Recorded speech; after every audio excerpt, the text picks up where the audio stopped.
आपने नोटिस किया होगा सांबर हर जगह की बहुत अच्छी नहीं होती। कहीं कहीं की सांबर इतनी अच्छी होती है कि उसका स्वाद आपको कई दिनों तक याद रहता है। तो आज वैसी एक सांबर की सीक्रेट रेसिपी लाई हूं जो एक खास रेस्टोरेंट से मैंने जानी है। अगर मसाला हम लोगों ने परफेक्ट बना के रख लिया तो हर बार हमारे घर में भी सांबर बहुत ही परफेक्ट बनेगी। तो वो कैसे, चलिए शुरू करते हैं। वैसे तो आपको मन करे अरहर की दाल, उसे आप खुद ही मतलब बिना कुकर के भी बना सकते हो, पर कोई बात नहीं, आप चाहें तो कुकर में भी बना सकते हैं। मैंने 1 कटोरी दाल को भिगो के रखा था 2-3 घंटा पहले। फूल गई है, उसका पानी हटाया। पहली ट्रिक आप मेरी जानते ही हो, अगर मेरे पहले वीडियो देखे हैं आपने, तो दाल जब भी कोई सांबर बनाती हूँ, दाल बनाती हूँ, तो पहले तो चाहे कुकर हो या कोई भी कढ़ाई, मुझे पहले उसकी झाग निकालना बहुत पसंद है, जिससे दाल का स्वाद और सेहत भरी दाल बनती है। उसके बाद आप नमक डाल दीजिए, हल्दी डाल दीजिए, इसकी 2 विसिल लगा के 5 मिनट स्लो गैस पर पका लीजिए। चलते हैं, और भी तैयारियां करनी है हमें। पहले मैं देख लेती हूँ दाल सॉफ्ट हुई कि नहीं। दाल बहुत बढ़िया सॉफ्ट हो गई है, बहुत ज़्यादा घुटी हुई दाल नहीं चाहिए। इसको बस चम्मच से ही मिक्स कर लीजिए।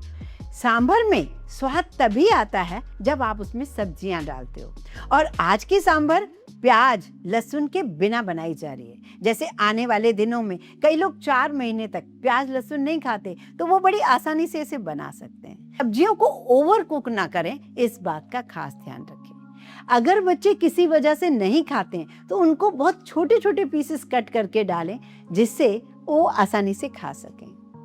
आप देखेंगे कि मैंने सहजन की फली, जिसे ड्रम स्टिक कहते हैं, गाजर और कद्दू, और मैंने लौकी, ये सब लिए। कुल मिला के 2 कप के आसपास सब्जियां हैं। बहुत बड़ी नहीं है, बहुत छोटी नहीं है। मैंने इस तरीके से कट कर लिए हैं। कट करने के बाद भी एक बार वॉश कर लेती हूँ, और मैंने इस दाल में डाल दी है सब्जियां। पहले मत डालिएगा, पहले डालेंगे तो बेकार सी हो जाएंगी। आप बाद में डालिए जब दाल सॉफ्ट हो जाए, और स्लो गैस पर इसे आप पकने के लिए रख दें। जब तक कि सब्जियां पकें तब तक हम इनके तड़के की तैयारियां करते हैं, मसाले की तैयारियां करते हैं।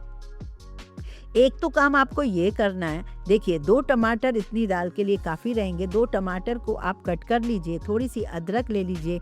बहुत ही उड़पी स्टाइल, बहुत ही अच्छी सांभर है, आप इसे ज़रूर ट्राई कीजिए। 2 हरी मिर्च लीजिए, 3 भी ले सकते हो, और धनिया के डंठल। यहाँ पर मैंने थोड़ा सा नारियल लिया है।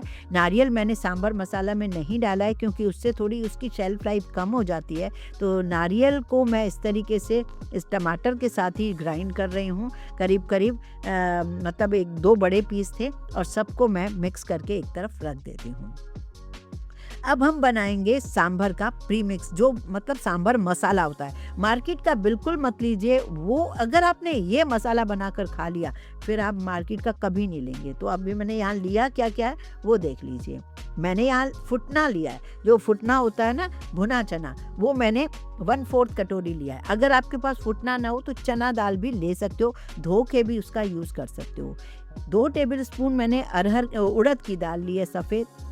1 टेबल स्पून मैंने धनिया के बीज लिए, 1 टेबल स्पून मैंने जीरा लिया है, आधा टेबल स्पून मैंने काली मिर्च ली है, 1 टीस्पून मैंने मेथी दाना लिया है, 1 टीस्पून मैंने सफ़ेद तिल भी लिए हैं, और यहाँ पर मैंने लिया कश्मीरी लाल मिर्च, जो अगर आपके पास साबुत हो तो साबुत ले लीजिए। मेरे पास साबुत आज नहीं था, तो थोड़ी सी हल्दी भी डाली है। करी लीव्स खूब सारी ली हैं, और थोड़ी सी साबुत मिर्ची भी ले ली हैं। जो रेशो मैं बता रही हूँ, उससे करीब करीब आपकी कितनी सांभर बनती है, कितने दिन यूज़ हो पाएगी, वो भी बताऊंगी।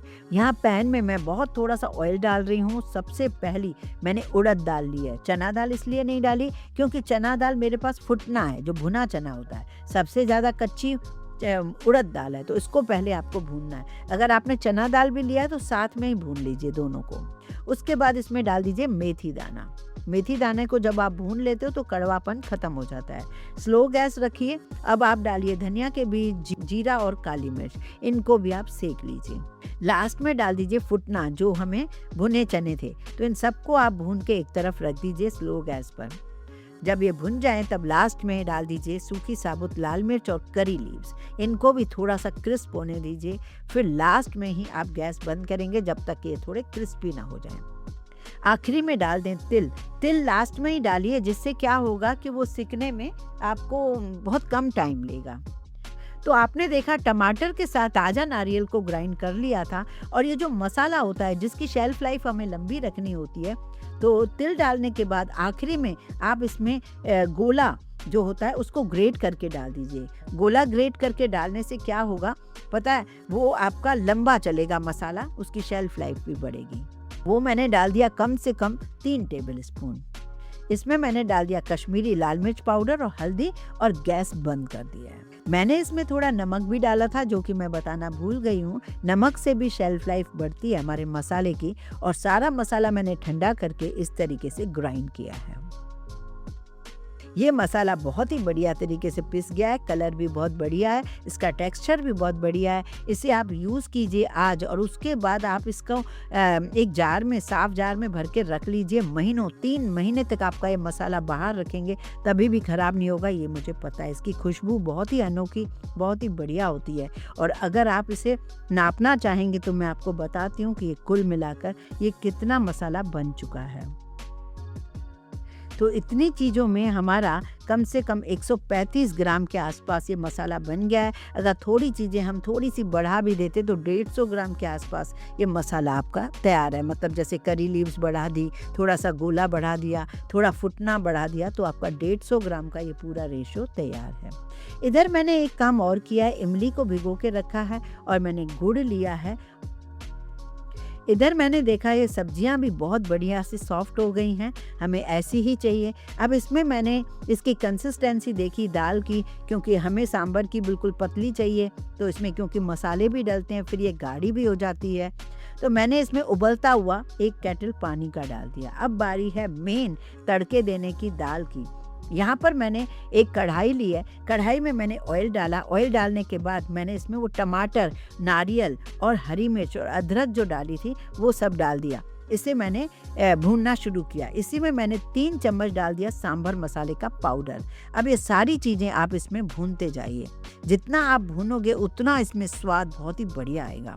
भूनने में कंजूसी बिल्कुल मत करना। यहाँ पर डाल दीजिए कश्मीरी लाल मिर्च पाउडर, जिससे सांभर का कलर भी बहुत ही बढ़िया आए, और इसे भी आप भून लीजिए। साथ में डाल दीजिए लास्ट में इमली का पल्प जो हमने छान कर रखा था। ये सारी चीज़ें आप डाल दीजिए और अभी भी इसे अच्छे से पकने दीजिए। चाहे तो आप ढक्कन लगाएं। जब तक ये पकेगा नहीं ना, आपको मज़ा नहीं आएगा। इसका पकना बहुत ज़रूरी है। जब ये मसाला पूरा ऑयल छोड़ने लग जाए, बस तभी आपको ये सब्जियों वाला पूरा दाल जो है हमने बनाया है, जिसको हमें सांभर बनाना है, वो डाल दीजिए। डालते ही आपको कलर में पता चल जाएगा कि सांभर कितनी बढ़िया बनी है। अभी भी इसकी अगर कंसिस्टेंसी आपको कम लगे तो आप इसको थोड़ा सा उबलता हुआ पानी और डाल सकते हो। देखिए सब्जियां सॉफ्ट भी हो गई हैं और सब्जियां दिख भी रही हैं। अब यहाँ पर आप डाल दीजिए गुड़। जी हाँ, गुड़ के 2 पीस डाले थे, बाद में मुझे 1 पीस और डालना पड़ा था, तो 3 पीस के आसपास, या जो आपके पास गोला आता है, जैसा भी आता है गुड़, आप कम से कम 2-3 टेबल स्पून गुड़ डालेंगे इतनी उसमें, क्योंकि हमने इमली भी डाली है। सांभर तीखी हो, खट्टी हो और चटपटी भी हो और मीठी भी हो, सारी चीज़ें उसमें क्वालिटी होनी चाहिए। खास सांभर में जो होता है, नमक का रेशो, इमली का रेशो और गुड़ का रेशो, अगर आपने ये सही डाल दिया और मसाला आपने घर पर बनाकर डाला, फिर देखिएगा सांभर का कमाल। एक बार बनाकर देख लिया ना, बार बार आपको यही सांभर बनाने का मन करेगा। चाहे आप डोसे के साथ बनाएं, इडली के साथ बनाएं या फिर वड़े के साथ बनाएं। अब ये सांभर अच्छे से उबल रही है। अब फाइनल तड़का एक लगाएंगे, जो कि इस सांभर को कई गुना ज़्यादा स्वाद देगा, और आपको समझ में आएगा कि सांभर में क्या आज चेंज किया है। सांभर तो आपने बहुत लोगों के यहाँ खाई होगी, पर परफेक्ट सांभर हर जगह की नहीं होती है, ये आप भी जानते हो, मैं भी जानती हूँ। चलिए अब चलते हैं इसका लास्ट फाइनल तड़का लगाने। यहाँ मैंने एक पैन में थोड़ा सा ऑयल डाला। ऑयल डालने के बाद राई जीरा डाला। राई जीरा डालने के बाद मैंने हींग डाली। हींग अच्छी क्वांटिटी में डालिए, और उसके बाद इसमें करी लीव्स और लाल मिर्ची जो साबुत होती हैं वो डाल दीजिए। बस मज़ा ही आ जाएगा। इसका तड़का इतना बढ़िया लगेगा, मैं आपको क्या बताऊँ। वैसे तो धनिया नहीं डाला जाता है सांभर में, पर आप डालेंगे तो अच्छा लगेगा, क्योंकि हमारे साइड ना, जब तक दाल में धनिया ना डालो तो तब तक वो मज़ा ही नहीं आता है। मुझे थोड़ा नमक कम लग रहा था तो थोड़ा नमक डाल दिया, और थोड़ा मैंने बताया ना कि गुड़ भी डाल दिया। टेस्ट कर सकते हो, उसके हिसाब से आप अपनी ये जो सांभर को सर्व कर सकते हो। बहुत ही मज़ेदार सांभर बनी है, इसलिए बनी है क्योंकि इसका जो मसाला है हमने खुद बनाया है। खुद तैयार करोगे समझ पाओगे कि कितना फ़र्क होता है इस मसाले में और बाज़ार के मसाले में। तो वीडियो कैसी लगी बताइएगा ज़रूर। आप इस सांभर को बनाइए, लेकिन इडली की रेसिपी अगर आपने नहीं देखी है तो ज़रूर देखिए, कल ही उसकी रेसिपी दी है। परफेक्ट तरीके से इडली कैसे बने, भिगाने से लेकर स्टीम देने तक सारे ट्रिक्स दिए हैं और साथ में 2 चटनियाँ भी दी हैं। तो ज़रूर देखिए उस वीडियो को भी, तभी होगा ये साउथ इंडियन कॉम्बो कंप्लीट।